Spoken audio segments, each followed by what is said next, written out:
En el colegio éramos unos 500 médicos, porque entre los que ya habían fallecido, como les digo yo, se habían incorporado al paisaje de una manera suave, y los que vivíamos, pues éramos 500. Yo fui el 534 el año en julio del 60. Nos solíamos reunir cada 15 días. Y entonces, pues los temas que se trataban eran temas relacionados con la actividad médica, el tema de la deontología, porque había mucho intrusismo en aquellos años, había mucho curandero. Se estaba constituyendo la Comisión de Deontología Médica.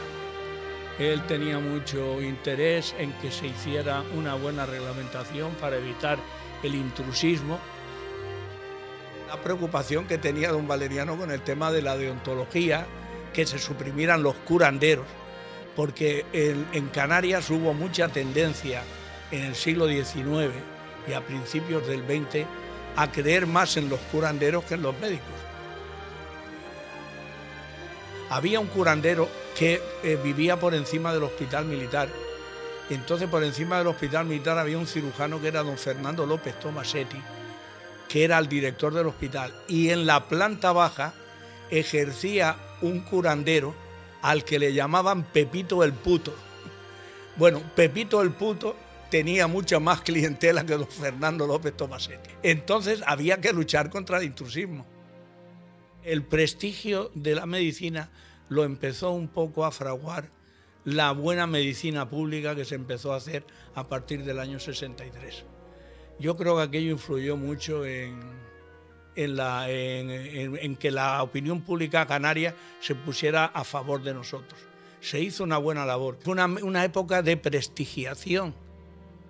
Ahí empezó a aumentar el prestigio de la carrera de medicina, al mejorar los hospitales públicos, porque la imagen que había del hospital de San Martín, que estaba ya siendo el hospital público canario desde finales del 19, era un caserón dominado por las monjas y un poco, pudiéramos decir, lúgubre, aquellas salas, aquellos techos enormes, altos y aquellos pasillos enormes, y el Pino vino a dar otra imagen. La inauguración del Hospital del Pino. La primera operación del Pino la hice yo, que fue en febrero del 63. Entonces recuerdo que el Pino un poco sirvió para difundir la idea de que había un hospital bueno donde se atendía a la gente y tenía un aspecto limpio.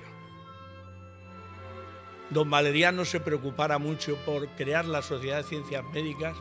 Nació un poco con la ilusión de que luego los propios especialistas crearan sus respectivas sociedades. De la Sociedad de Ciencias Médicas nacieron la Sociedad de Pediatría, la Sociedad de Ginecología, la de Cirugía General. O sea, se desgajaron una serie de sociedades donde cada grupo de especialistas se reunía y debatía sobre sus problemas. El tema de la universidad ya empezaba a picar. Queríamos en Las Palmas una universidad porque estábamos bajo el dominio de la laguna. Entonces queríamos, esa era uno de los anhelos que se empezaba a vislumbrar y se tocó en las sesiones nuestras. La noche del 23F yo estaba, como siempre, trabajando. Estaba anestesiando unas varices en San Roque con el doctor Vicente Cabrera. Entonces me llamó la enfermera jefe y me dijo que había habido un incidente pero que se había resuelto bien. Los dos médicos que lo protagonizaron ya se han incorporado al paisaje, ya no están entre nosotros, han muerto, que era el doctor Alfonso Medina Fernández de Aceituno, gran cardiólogo, y el doctor Ricardo Rueda, que era el jefe del departamento de ginecología. Uno era muy demócrata, muy de izquierda, don Alfonso Medina, y otro era muy de derecha, don Ricardo Rueda. Y don Ricardo llevaba un 38 porque se había jubilado como comandante del ejército. Y entonces se puso enfermo un amigo de don Ricardo, del corazón, y lo llevó al Pino. Y resulta que el que estaba de médico de guardia era don Alfonso Medina Fernández Aceituno.